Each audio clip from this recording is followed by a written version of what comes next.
Hello दोस्तों, refix India के YouTube channel पे आपका फिर से स्वागत है। तो दोस्तों आज की वीडियो में देखेंगे 32 इंची पैनल के अंदर नो पिक्चर कंडीशन को किस तरीके से रिपेयर किया जाता है। पैनल के अंदर वैसे तो बहुत तरीके की दिक्कतें देखने को मिलती हैं, तो अभी मैं आपको दिखाता हूँ किस तरीके से हम इसको चेक करेंगे कि पैनल के अंदर दिक्कत है या फिर पीसीबी के अंदर दिक्कत है, क्योंकि पैनल के अंदर ज़्यादातर सीकेबी ट्रैक शॉर्ट होने की वजह से हमारी पिक्चर नहीं आती है। तो अभी आप जैसे कि यहाँ पे आप ये देख सकते हैं, इसके अंदर क्या है, ये हमारा पैनल जो है जीआईपी पैनल है, इसके अंदर गेट कॉफ नहीं है। लेकिन क्या है कि अगर दोस्तों मैं इसको ऑन करता हूँ तो मैं इसको ऑन करके दिखाता हूँ, तो अगर आप इसको देखेंगे तो इस पैनल के अंदर कोई भी पिक्चर नहीं है। अब क्या है कि कभी भी पैनल को जब हम चेक करते हैं, तो आज मैं आपको पैनल को चेक करने का पूरा मेथड बता देता हूँ। तो जैसे कि सबसे पहले अगर हम चेक करते हैं, पैनल के अंदर हमारे को 12 वोल्ट की सप्लाई मिलती है। मल्टीमीटर को मैं सेट कर लेता हूँ वोल्टेज रेंज पे, और जब मैं यहाँ पे वोल्टेज चेक करूँगा तो यहाँ पे आप ये देखेंगे मुझे यहाँ पे 12 वोल्ट की सप्लाई देखने को मिल रही है। अब ये 12 वोल्ट की सप्लाई से क्या होगा कि हमारा जो DC टू DC IC होती है वो एक्टिव होती है। और यहाँ पे आप ये देख सकते हैं, ये हमारी जो DC टू DC IC लगी हुई है।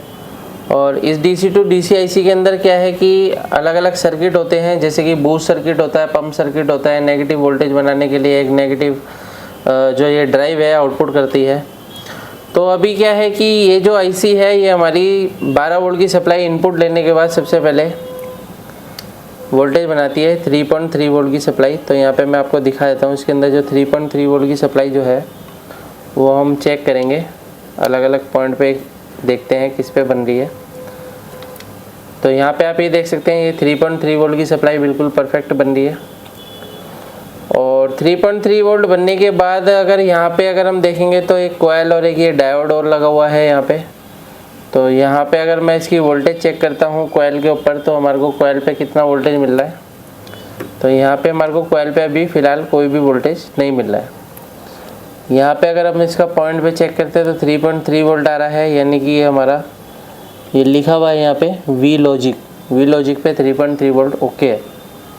थोड़ा सा इसको जूम करके दिखाओ। अभी क्या है कि जब भी हम ये चीज़ चेक करेंगे 3.3 वोल्ट बनने के बाद जो हमारी टीकॉन IC है, तो टीकॉन IC की जो वोल्टेज रिक्वायरमेंट 3.3 वोल्ट और 1.2 वोल्ट, यानी कि दोनों रिक्वायरमेंट इसकी पूरी है। उसके बाद क्या है कि ये हमारा AVDD वोल्टेज बनाने का काम करेगा। तो सबसे पहले हम AVDD अगर वोल्टेज चेक करते हैं तो हमारे को AVDD वोल्टेज अलग अलग पॉइंट पे मिल सकता है।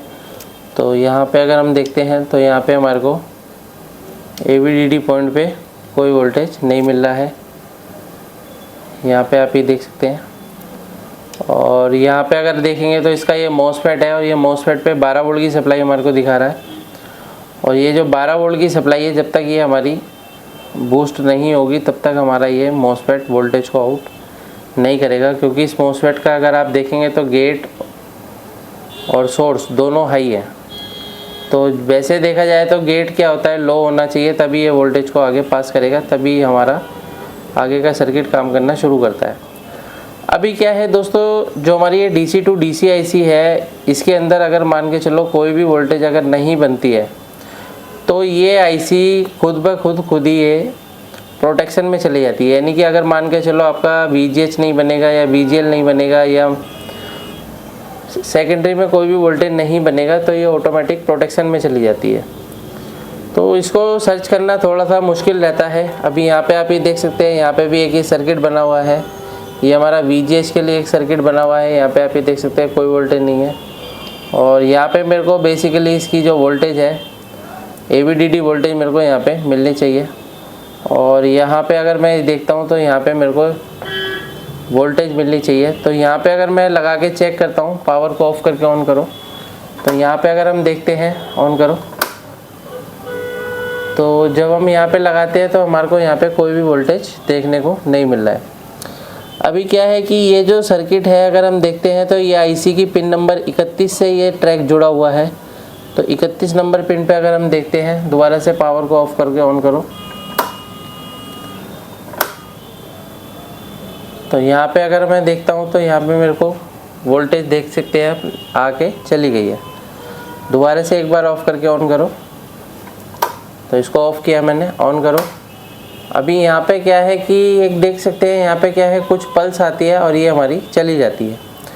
अब देखिए दोस्तों, ये जो पल्स है, ये हमारी पल्स जो है इस ट्रांजिस्टर के बेस पे आती है और यहाँ पे क्या है, ये पल्स जनरेट होने के बाद क्या होता है, यहाँ पे वोल्टेज बूस्ट होती है। तो यहाँ पे आप ये देख सकते हैं कोई भी वोल्टेज नहीं मिल रहा है और यहाँ पे हमारे को AVDD वोल्टेज मिलना चाहिए।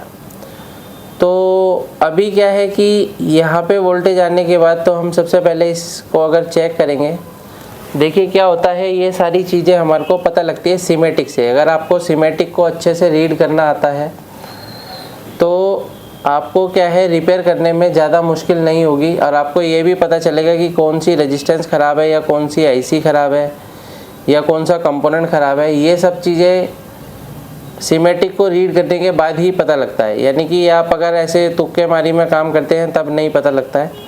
तो अगर आप सीमेटिक से काम करेंगे तो 90% PCB को आप आसानी से रिपेयर कर सकते हैं। अगर आपको PCB रिपेयर करने में या फिर पैनल को रिपेयर करने में दिक्कत आती है तो आप मेरी ट्रेनिंग ज्वाइन कर सकते हैं, नीचे दिए गए कॉन्टैक्ट नंबर पे कॉन्टैक्ट कर सकते हैं। तो अभी फ़िलहाल मैं यहाँ पे आपको दिखाता हूँ। तो जैसे कि अगर हम इसको सर्किट के अंदर देखते हैं तो यहाँ पे जो हमारी रेजिस्टेंस लगी है तो इसकी जो वैल्यू है वो थोड़ी सी लो होनी चाहिए। तो यहाँ पे अभी मैं इसकी वैल्यू चेक करता हूँ। सबसे पहले पावर निकालो, ऑफ़ करो और मैं मल्टीमीटर को सेट करता हूँ कंटिन्यूटी पॉइंट पे। तो अभी अगर मैं यहाँ पे अगर चेक करता हूँ तो ये मेरे को यहाँ पे कुछ भी नहीं मिल रहा है। तो देखिए दोस्तों, यहाँ पे क्या है, ये आपको सीमेटिक के द्वारा पता लग जाएगा कि भाई कौन सी रेजिस्टेंस कितने ओम्स की है। अभी क्या है, मैं ये सारे सीमेटिक को रीड करते रहता हूँ क्योंकि हमारे पास काम काफ़ी आता है रिपेयरिंग के लिए। तो ये सब चीज़ें क्या होता है, कुछ चीज़ें कुछ टाइम बाद आपको भी याद हो जाता है कि भाई यहाँ पे कौन सी रेजिस्टेंस का यूज़ किया जाता है। अभी जैसे मान लो मैंने सीमेटिक में देखा था तो ये सीमेटिक के अंदर 22 ओम की रेजिस्टेंस होनी चाहिए, लेकिन यहाँ पे अभी ये मेरे को हाई वैल्यू दिखा रहा है, यानी कि यहाँ पे मेरे को कोई भी अभी कंटिन्यूटी यहाँ पे शो नहीं कर रहा है। यानी 22 ओम की जो रेजिस्टेंस है मल्टीमीटर पे कंटिन्यूटी शो करती है, लेकिन अभी यहाँ पे कुछ भी शो नहीं कर रही है। तो मैं क्या काम करता हूँ, इसको रेजिस्टेंस को या तो आपस में शॉर्ट कर देता हूँ या फिर यहाँ से मैं डायरेक्ट अगर यहाँ पे जंपर लगाता हूँ। तो आप अगर ट्रैक को देखेंगे, थोड़ा सा जूम करके मैं आपको दिखाता हूँ। ये देखिए, अगर ये आप ट्रैक देखेंगे तो ये ट्रैक सीधा हमारा इस IC के पास जा रहा है।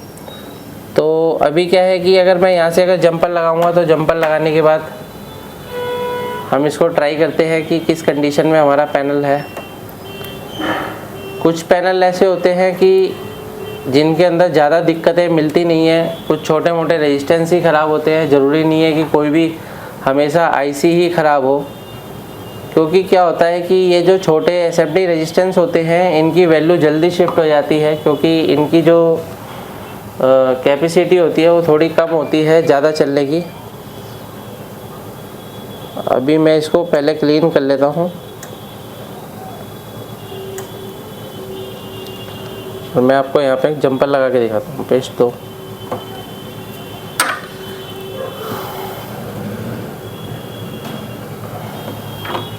तो जब भी आप काम करते हैं प्रैक्टिस बहुत ज़रूरी है इस काम के अंदर।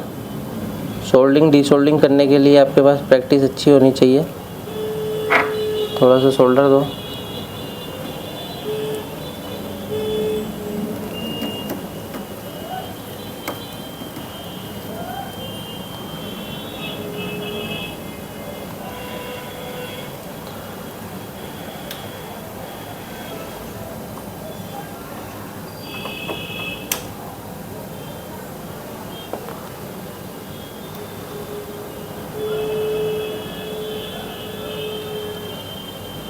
तो आयरन मेरा थोड़ा सा बंद हो गया था, इसको मैंने अभी दोबारा से ऑन किया है। तो इसमें क्या है, थोड़ा सा गर्म होने में टाइम लगता है। तो आयरन को भी मैंने ऑन किया है।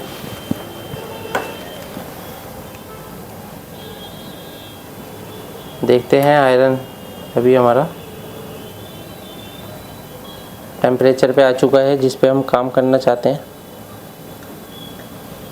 तो कहाँ है वो रेजिस्टेंस, ये इस रेजिस्टेंस से हम एक जंपर लगाएंगे।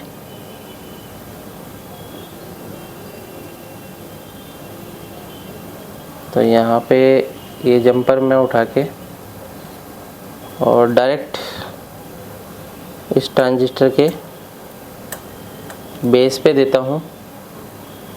और बेस पे देने के बाद हम देखते हैं कि ये जो हमारी पल्स है जो इसके बेस पे जा रही है वो क्या काम करती है या नहीं करती है, क्योंकि अगर अब भी प्रॉब्लम स्टिल रहती है तो हमारे को आईसी चेंज करनी पड़ सकती है, क्योंकि कई बार आईसी भी ख़राब हो जाती है, तब भी इस तरीके की दिक्कत हमारे को देखने को मिलती है। ये मैंने इसको सोल्डिंग कर दिया। तो अभी मैंने फ़िलहाल के लिए एक जंपर लगाया है, बाद में मैं यहाँ पे एक रेजिस्टेंस लगा सकता हूँ या फिर इस रेजिस्टेंस को मैं इसको रिप्लेस कर दूँगा जो हमारी वैल्यू को शिफ्ट हुई है, क्योंकि शिफ्ट होने की वजह से कई कारण हो सकते हैं कि आईसी भी शॉर्ट हो सकती है, जिसकी वजह से आईसी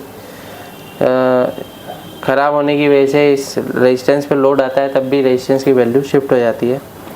तो अभी हम पावर ऑन करके देखते हैं। पावर ऑन करो।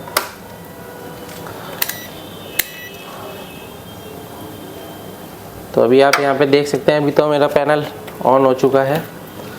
और अगर हम यहाँ पे वोल्टेज चेक करते हैं तो यहाँ पे अगर आप देखेंगे तो ये हमारी AVDD की ड्राइव बननी शुरू हो गई है। और ये AVDD वोल्टेज जो है हमारा, ये देखिए डायोड पे आया, और ये डायोड से दूसरी साइड पे अगर हम देखेंगे तो हमारे को बूस्ट वोल्टेज यानी कि 30 वोल्ट की सप्लाई मिल गई है। और यहाँ पे अगर हम देखते हैं तो यहाँ पे अगर आप देखेंगे